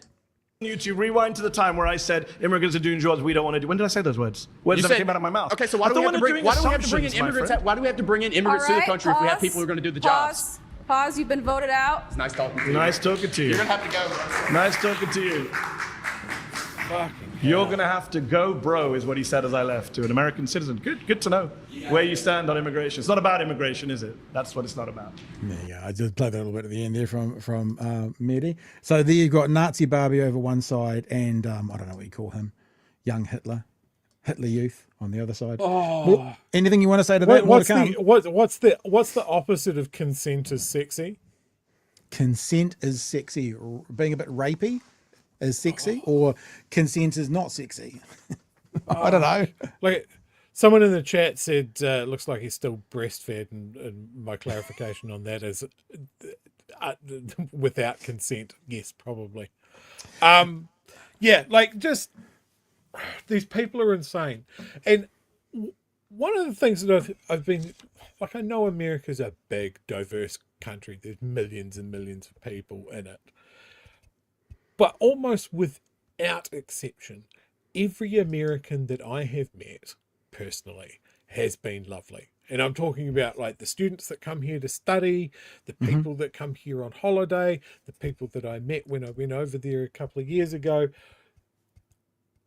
I can't pass that version of America that I have seen with this ugly, hate-filled, you know, with a nice following breeze, we'll have fascism by lunchtime, and that's what I want. And I'm going to be out in the open that's what I want. I can't pass those two things. But I actually think what these guys are saying represents more the Trump White House than general America, than general conservative America. So if you look at the guys who are... People voted for this. And I mean, yes, their system is fucked. It's weighted against the actual people. But they keep doing it. Yeah. All right. Let's have a look at another clip, and it's good to see that the Amish had a chance to get in there as well. This is Amish fascist. Again, you know, Mehdi Hasan, you are a representation of what the problem is in America. Because you're not being, you're being a little disingenuous saying I'm only against immigrants now. This is a trope. How's that disingenuous? This is because it's a trope that's been used by nativists throughout American history. No. And every wave of immigrants has come in and faced the same hate and animus and bigotry and lazy tropes. And every wave of immigration is ultimately assimilated, integrated, benefited the country. In fact, assimilation right. Just again, see the guy in the background shaking his head, leaning forward. He is not happy with what this young upstart, this uppity commentator is allowed to share. Wave of immigration is ultimately assimilated, integrated, benefited the country. In fact, assimilation right now, according to Jacob Victor from the University of Washington, assimilation rates based on language and citizenship and naturalization are higher now than 100 years ago. Okay, let me make a statement first. I think that you in your ignored my statement, but you in your own person are a complete perfect example of why immigration is negative and why we shouldn't allow people who don't have anything in common with us. You're pro-abortion. You're pro-euthanasia. You're pro. I'm pro-euthanasia. Yeah, you went. I've seen your stuff. You've defended euthanasia. Pro-euthanasia. Yeah, on Piers Morgan. No, I've never discussed euthanasia with Piers Morgan in my life. Okay, so my point is that you don't agree actually, with I'm the the guy founders here. of this country. If anyone watching at home, I'm the only guy here who actually supports American values, democracy, free speech, the Constitution. I've got folks here telling me they don't believe in democracy, that they're nationalists. Wait, why should we care about that, by the way? Isn't that what America stands for? What does America stand for? So you hate what America stands for, not me. I'm not even and saying... in fact, all the studies show that immigrants actually are more patriotic than native-born Americans. The only reason why, that's the Mexicans in LA right now burning it down, waving Mexican flags. LA's being burned down? Please don't send us back to the country that we're waving the flag of. I've been in LA for a few days. I didn't see anything burned down. Yeah, I know. The riots have ended. That's because Trump sent But if it's burned down, where's it all burned down? I haven't seen it. I've traveled around all of LA. You said LA was burned down. LA is 500 square miles. It's not a freedom of speech act. It's another false claim of yours. No, they're burning I support buildings. euthanasia. LA's burned to the ground. Bro, just Immigrants listen, hate what we stand for. Okay, so I'm super relaxed. So you're pro-abortion. But you're just saying one false thing after another. So you're pro-abortion, and right? I'm standing by my position. Immigrants are good for You're pro-abortion. You're an immigrant. I'm pro Roe v. Wade. Yeah, Personally, I'm not pro-abortion. If you knew anything about me, you know that. Roe v. Wade is. All right, pause. You've been voted out. I was going to say nice to meet you, Brian, but I guess not. That's the end of that one, Chewie. It's actually an interesting lesson in debating or conversing with someone. I mean, I'll say this to all of you guys out there watching as well, who are a part of what we do. Don't throw things at people that are comments and opinions of the group. You know, if the person in themselves has or hadn't said it, you know, just it's something to be a bit careful of. And these guys aren't sophisticated enough to even understand the terms of debating, especially up against someone like Mehdi Hasan. Anything you want to throw at that one there, Chewie? Yeah, I've got a question. I actually haven't looked into this. Where have they got these people from? Yeah, I'm not sure, but they've obviously got a list because some of them have been on before. Do they go to college? I don't know the answer to your question. Yeah. I mean, I'll Google it during the next video, but I suspect this is considered a TV show now because it's on YouTube, and they probably put out, we're looking for 20 young far-right conservatives to come on an episode in 6 weeks. I do wonder if these guys are involved in higher education. Why do you wonder that? Because it hasn't done them very well? Well, I think there's a comment there about American education, absolutely. And like, this is why I sort of go, the knowledge of history is so important, right? To understand the context of the world you live in, it is derived from history, and the American version of, say, their own history is unreliable. You know, this is where a lot of it comes. Like one of the other guys on the show says that he's a Native American and he's white. Yeah, I think it might be the next because he was born there, so that means he's a Native American. We have some people in New Zealand that say that they're indigenous to New Zealand because they were born here. That's not what that means. But yeah, these people cheering fascism when so many Americans died fighting fascism it stuns me. You know, so many Americans died fighting against autocrats. They also died installing autocrats, but maybe we shouldn't skip past that. But yeah, these guys don't know their history. It's the too long did not read version of what I'm trying to say. This might be the guy who says that, but if it's not, because it is. Like I said, yeah, okay, but this might not be the part he says it. But this is just the third of. I wanted to show. This is the vibe of the whole room, even if they don't all say it. This is him trying to be very calm and calculated and say, "You are not an American." So this is this is the position. I want to take this opportunity, because I don't know if I'm going to get the opportunity again, to say, you're not American. First and foremost, you're not. Remember when I said the agitation from you is not going to be lower? What I'm saying, you came to lower the temperature and then make racist remarks. You know that's a racist remark. It's not racist. You tell an American citizen. But okay, perfect. You just proved your own point. You just said that was a racist position. Yes. Earlier, you argued this contention that America has no race. It's a bunch of immigrants that culminate together. Into America has no race. You inferred it. You absolutely did. Okay. So now you're saying it's racist for me to take an American nationalist approach. You're kind of an American national approach? Is that a white approach? I think it's a white nativist approach. Of course, so only Americans are white people. Why did your parents immigrate from India? Only white people. Why did your parents immigrate from India to the UK? Because the UK colonized and conquered India. Okay, why did you immigrate to America? Because many reasons. Okay, all opportunity. There's opportunity. That's not true. You don't know. The accent. Your accent is an afflict of white Anglo-Saxon. But you know there are 50 million Americans in this country. I understand, but none of them are Americans in your view. What I'm trying to get you to do to reach a common ground here. We're not going to reach a common ground because you sound not American. Please try. I don't think you're American. I'm saying you're not. I don't think you're American. I'm saying you're not American due to values. I don't think you're not American on values either. I think you're a little fascisty, a little racisty. See, you're using these words. Okay, first of all, I want to say this. I'm not just throwing them at you. You didn't come sit down. I said it. Every conservative that has ever been shut down by leftists like you, for every conservative, for every conservative, you've already said for every right wing, you've already said you're not a conservative. For every Stefan Molyneux, Thomas Sowell, Nick Fuentes, all of those people. Is Thomas Sowell American? He's Australian. But that's not the point. I'm saying people that are on our side of the aisle that get shut down by people like you because you're leveraging this position of emotion. You're joking, right? No, I'm not. You're leveraging Do you know a nobody on position of quote unquote emotion. my side of the aisle is trying to deport you? The only shutting down is being done by you. They're actually The trying only to shutting down is genocide being my done by entire you. race. So what are you talking Wow. about? Oh, what You're are a you white- talking about? You're a white genocide guy? Yeah. Are you kidding me? Wow. You know the fact you're I'm on the- amazed that Jubilee find some of you guys. How do they find you? Do you see Did what they you're email doing? you? Do you have Gmail? Why are you trying to oust me? This Do you is shop such a at cheap Costco? tactic. Do you go to Nordstrom? No, All I'm immigrants. trying Have you to- ever been on eBay? No, but Immigrants. I'm You love agree- immigrants. No, I'm agree- You love immigrants when they're helping you. I'm You just not- don't like the color of it's my not skin. we're having a different All right, conversation. pause. White genocide. We're having a different Pause. conversation. All right, you've been voted out. Please return to your seat. Okay. I really wish we could have gone. I mean, you believe in white genocide, so it's very hard to. The What? I've what?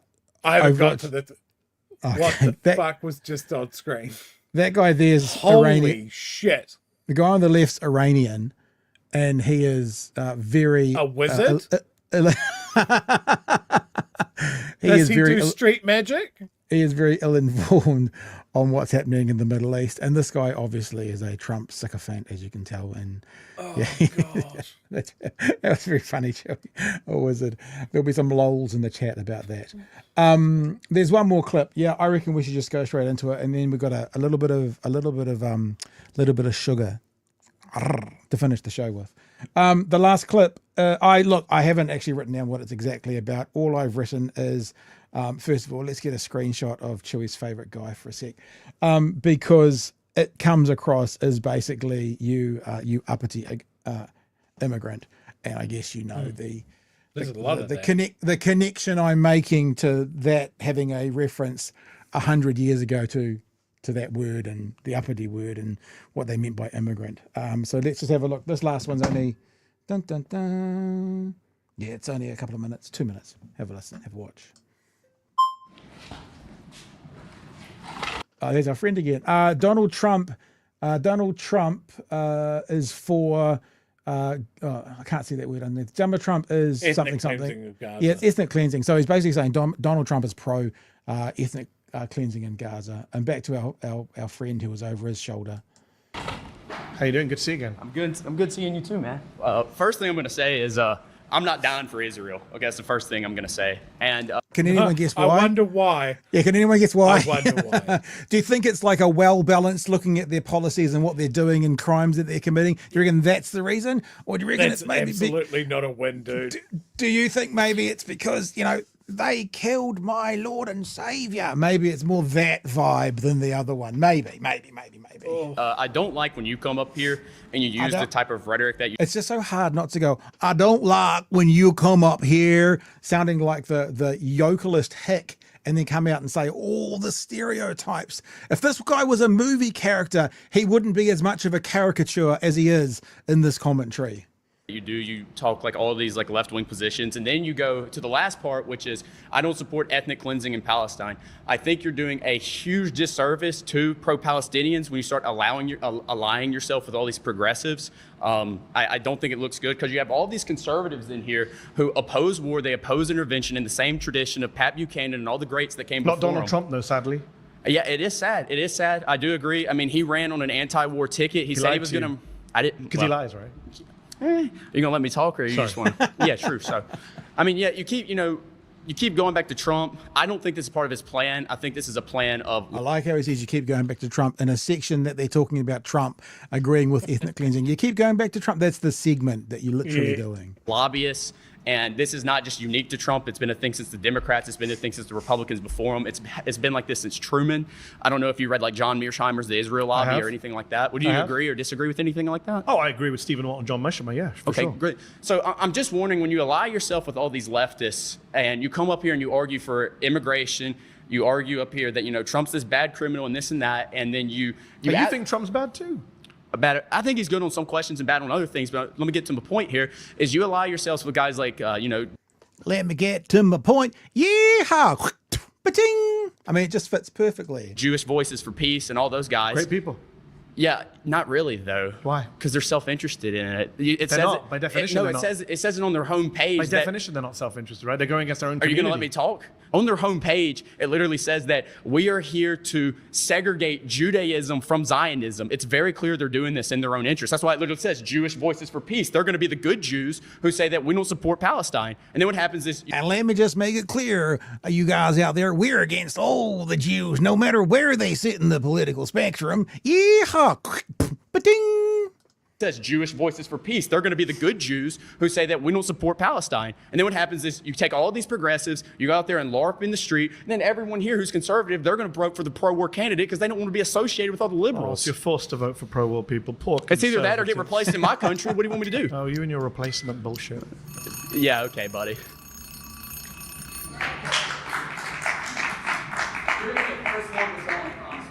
Oh, wow. There's 3 people so far. Let's keep counting. So just in case you missed that, I'll read out what it says in the overdubb. The guy walked back to his seat, stood up and pointed at Mehdi, if you're on the audio podcast, and said, "You're going to be the first one that's going to the promised land. You're going to be the first one that's going to the promised land." Ding! That's what he said. That's why I let it run to the end. The deniable threat. Oh, wow. There's 3 people so far. Let's keep counting. We should be nicer to you. Oh, wow. There's 3 people so far. Let's keep counting.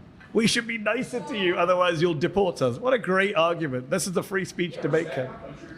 It's not your country, my friend. It's our country, whether you like it or not. I think that's a pretty good ending point. Mehdi Hasan. Mwah. But So on some I- level... yeah, sorry, you go, Joe. You go. I'm halfway through this. I am going to persist. For people that are going to watch the whole thing, I recommend tackling it in bites because it is a lot. And get your chewing tobacco if you want to feel like a local. Yeehaw! Ba-ding! But yeah, for a country that's founded on conquest, murder, slavery, these people don't understand their history. They don't understand their place in the world. They have a huge persecution complex. And their answer to the persecution that they think they're on the receiving end is, once we come to power, we're going to persecute harder to make up for the thing that hasn't happened to us. Like Walmart stocking Pride merch is not you being oppressed, dude. People talking about Black history or queer history is not oppressing you. But they feel like it is. Like, it's an attack. I forget the actual percentages, but I remember seeing this mentioned that for a group, whether it's an ethnic group or like in a class system, the top class, when there is an adjustment or a rebalancing, the percentage of change before the dominant group feel like they're being oppressed is tiny. Whereas for those groups that are oppressed, what they live under is something that top group could not endure. And it's always, they tell on themselves. Yeah. Every accusation is an admission. Exactly. They think the other group is going to do to them what they want to do to that group. It is phenomenal, and it was in the air for this Jubilee shit show. Yeah, and like you were saying, I mean, like we said at the start, it's like when that guy literally said, well, they're going to do it to us, so we're going to do it to them, but they're perceiving what the left is doing to the right, just to make the conversation a bit quicker. It might not be quite as black and white as that. As you say, as being oppressed, as saying that, gay people can get married. Oh, you're oppressing me because that's changed my right to get married. Whatever the policy is. And they go, well, so what we're going to do is we're going to kill you. I mean, the guy at the end, you'll be the first to go. So they're going like, well, you've done this thing and you've allowed gay people to get married, so we're going to deport you and your family to Guantanamo. It's like, okay, so how about we let you guys marry your sisters? Be something in the South you might want to do anyway, and we'll call it even. It's like the disproportionate response to what they say is an attack on the right is like a change in social policy versus well, we're going to do the worst, heinous, most criminal act to you because you let those two gay guys get married. So we're going to put you in the, what are they calling it? The alligator Alcatraz. That's going to be our payback. I also find it interesting because you see it multiple times in this, that their style of debate is to come up with an absurd hypothetical and then try to backfill from that point. Yeah. And I think like there was a comment that flew past just there that, hey, I'm not the biggest fan of the way that Mehdi debates. And I think what you saw here is Mehdi street debating. Yeah. And he was putting them off. He was putting them off on purpose. He was repeating back to them several times what they'd just said, and it was putting them off. Yeah, and just repeating. And this is the problem. If you have a single coherent thought, a defensible point, that sort of back chat shouldn't rattle you because you just come back to that salient point that you have. But when you're laboring under some absurd hypothetical or some point that relies on this precondition and this one, then it all falls apart. You can't keep track of all of the moving parts. It's a way of forcing someone to unveil the thing that's at the middle, the thing that they don't want to say. So I can see why he's doing it, even though it is incredibly frustrating. That's interesting. You don't see that in a more formal debate setting, like the Oxford debate, the Cambridge debates, or that sort of thing, debate club stuff.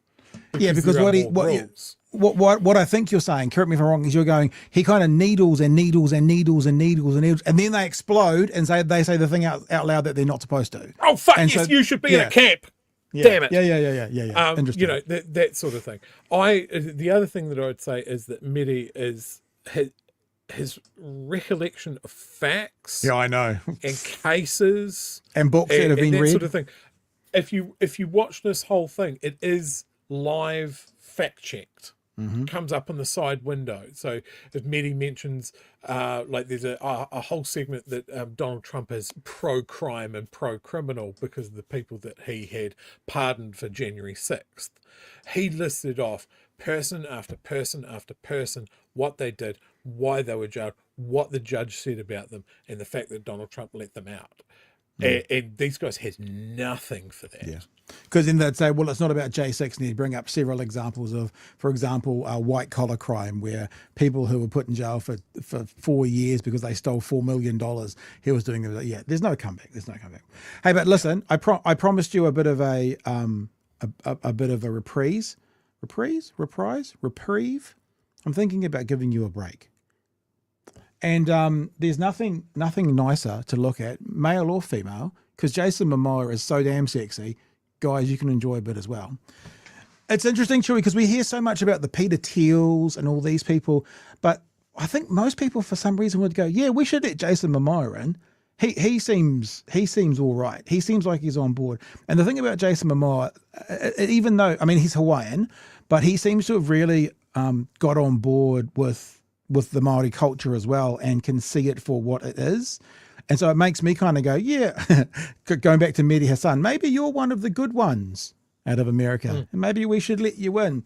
Let's have a look at this. It's just a tidbit for you guys to enjoy, because we're a little country. It's like, well, do you like us? Yeah, Jason Momoa loves us and he wants to be a part of us, which is kind of cool after what we've just seen all those other Americans saying. To New Zealand. I'm just waiting for you guys to let me in.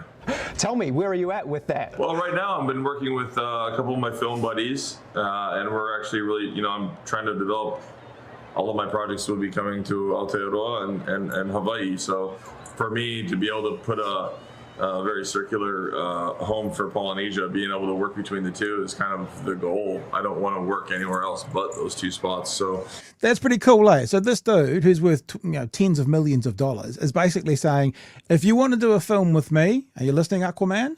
Then it's New Zealand or Hawaii. That's the only place I want to work. This man could be a version of a Peter Jackson bringing money into the country just because he wants to be here. It's pretty fucking cool. He could be the national government should be getting. They're ones who are trying to find the money. You guys should be getting this in as quickly as you can. He's probably worth hundreds of millions of dollars to this country. Yeah, it's my favorite place on earth. Like, this is where I'm from. but that's where my heart resides, is in Aotearoa. What is it that keeps bringing you back to Aotearoa? What do you love about New Zealand? I went there when I was about 20 years old. I knew the moment that I landed there. I don't know what it is. It's just something in your body that just like, this is the place you're meant to be. It's the most, it's the most diverse ecosystem. As far as I'm concerned, it's the greatest rugby team in the world. I love being able to be in the ocean. I love to be up in the mountains. I love that the culture is embraced. I love that the people who are, Kiwis and Maori, that, they still embrace each other's language. From here, a lot of that was taken away from us, and it's obviously been stripped away. It's still perpetuated down there. I know that we look up to what you guys have done, in the sense that, what you've done in film and spreading your stories around the world, like Temuera and Cliff Curtis and everyone have made these films that those were our heroes. That's who we looked up to. Those were our guidance. You watch films like Whale Rider. There's so many, The Piano. There's so many beautiful stories that we have to tell too, like epic stories. And what is not to like, brother? Would you like to become a... Oh, one more. Yeah, I mean, I'm working on it. We're working on it. Last one was, would you like to become a citizen? Yes. And I don't want to be too fangirlish like Kiwis always do. Oh, dear, what do you think of Auckland? What do you think about it? As soon as tourism, but it's pretty cool seeing a pretty big international film star want to bring business to New Zealand, want to bring money into New Zealand, just because he's down for us. I like it. I get the point, but I always cringe whenever you hear, like, what do you think of New Zealand? I know. I know we're not big on it, but I want a little bit of arrogance to creep in, where it's more from the position of course you want to live here, bro. We're fucking Well, of course, amazing. yeah, but of course he wants. I mean, this is the thing. Who wouldn't? Like, that's honestly, not a question to ask him. No. We were going to ask you a series of questions about why you want to live in New Zealand, but we're not going to do that because it's obvious. What do you want to do here? What's your favorite pie flavor? There's this new visa this government's doing, and people can come and invest in this country. And a Hollywood star might be looking for some investment in a startup media company in the bottom of the South Island. I imagine he spends a fair bit of time in Queenstown. It's not very far to Dunedin. It's just like it could be a match made in heaven. It's how this man proves how much he loves surfing, right? Because it's easy to surf in Hawaii. Yeah, it's warm. Yeah. You surf off St. Clair Beach down here. Tell me how much you love surfing. Well, I can tell people a story about St. Clair Beach. When we moved down here, straight out of Auckland, straight out of swimming in the Hodaki Gulf and, in the Northland and stuff, it was the weekend between Christmas and New Year's, and we went down to St. Clair. There are surf lifesavers there. And it was either, it was somewhere between the 26th and the 1st, 26th of December and 1st, hottest time of the year. Water temperature, I think, was 12 degrees, water temperature. In the Hodaki Gulf at the time, or in the Waitemata Harbour, I think it was 29 or something at the same time. So my nieces represent New Zealand in surf lifesaving, and they say it's always hilarious, not in a mocking way, when the surf lifesavers come and compete out of Dunedin, and some of them are like, we've never swum in the ocean as a surf lifesaver without a wetsuit. Like we've never worked without a wetsuit. Whereas everyone up in Piha and Mangawhai Heads and Takapuna and stuff, it's just all shorts and skirts. Are you okay? You're looking confused there, Sunshine. Oh, just someone dropped a real clanger in the chat, and I'm just saying what fucking kicked it off. All right. Well, while you're doing that, let's say Cal wants to remind the Bad Sneaky Act bill, overseas investment. Oh, did you already do this one and didn't delete it, or is this just someone saying it's again from Cal? No, that's a new one. It's a new one. Bad Sneaky Act Bill, Overseas Investment, National Interest Test and Other Matters, Amendment Bill. Public submissions on the bill closed 23rd July. Arvids says, I like British man Chloe. Okay. British man Chloe? I'm not sure what that means. But there it is. I think that's Mehdi Hasan during a direct line okay, gotcha. From his, yeah. Andrew says, if we do that, it makes it a bit better. Holy crap, can I lose my mind for a second? Did you all just see RBNZ governor say, screw the data rate cut coming because NACT fired OR for a reason and they require cuts for their rockstar economy to work? Oh my God, we fucked. I don't have a clue about any of that, but it sounds like something I'm going to be researching tomorrow, and maybe well, look, they got rid of the Reserve Bank governor that was standing up to Nicola, so I guess the one that they've got in there is more willing to bend the knee. Kathy says filming Minecraft generated $194 million and 1,000 jobs for New Zealand. That is pretty cool to think about bringing money into the country. I mean, the funniest thing is he's obviously, I mean, who knows where anyone sits politically these days, but you have to say, if you're that much into the Indigenous culture of this country, it'd be hard to be sitting in ACT, New Zealand First or National. So he might not be a friend of those parties if he was a citizen here, but that would hopefully be paid off by the amount of income he could bring in. So get to, who is it? Is it Goldsmith? Is he the dude for bringing people into the country? Well, in that case, he's probably not going to approve it because he's far too pro Māori culture being brought back. We all want to be. It's okay to be a bit beige, but we definitely want it to be the whiter side of beige. All right. Porava. I'm Tahitian. I have family, friends in Samoa, New Zealand, Tonga, Fiji. We all acknowledge the special way that Māori have stood up to colonisers, shade the pride. I think it's probably share the pride. Share the pride. We seek to emulate that pride. Facts. Yeah, it's such an interesting thing that so much of the Indigenous world looks to New Zealand and what Māori have achieved. And go, that's what we want. I think it's okay to say that, and also go, and in New Zealand there's so much still to do. It's not like saying it's the gold standard. I think it's amazing that people miss this. Like the people that are like, well, there's no point in Māori culture, or we're doing too much for Māori, or that sort of thing. It is not the view of New Zealand that many overseas people have. Mm. Like it is like it's always been an insular view, but the moment that you realise how people think of New Zealand and what they think of New Zealand, they think of Māori culture, they think of what they see. That's what we export. It's a debate I used to constantly have on ZB when I'd say to people, so internationally, you're in England, America, Western countries, how do they identify whatever it is they're looking at as being from New Zealand? What is the culture that New Zealand can export that internationally they can link to New Zealand? And really all there is the Māori culture. Because Australia has white sand beaches at Christmas time. South Africa plays rugby. You know what? That's like, and if people don't get that, it's not a way of saying, oh, screw your Welsh roots, but yeah, it's our one unique thing. It's our one unique thing. It really is, because lots of other Western countries share a lot of the things that we share, but there's no other place that Māori are the Indigenous people, and there's no other country in the world, I'm guessing, I say this fairly confidently, where the Indigenous culture still has the presence and right to engage as it once did. So yeah. There's a few things that I see on my algorithm and stuff like Facebook and that sort of thing, is I think the very clear links between Indigenous culture here and in Australia and in North America and the Pacific Islands and that sort of thing. And I think it's a testament to how hard Māori have fought to retain their culture and their language and that sort of thing, that is almost held up as a beacon for a lot of other Indigenous cultures. Like I especially look at the native tribes in North America and see a lot of parallels, and that can't be by accident, but it's that shared colonial experience that those Indigenous people have. There's obviously parallels there.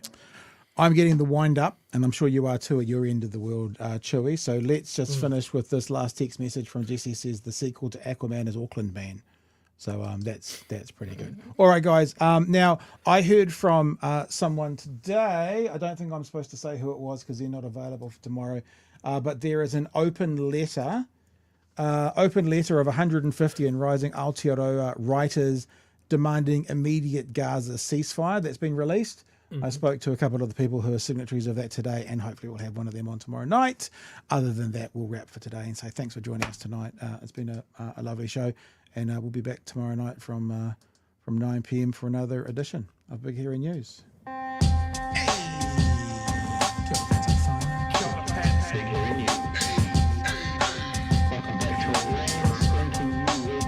Help us settle a debate, whether it be thoughtful or funny, even if we're all creatures of hate.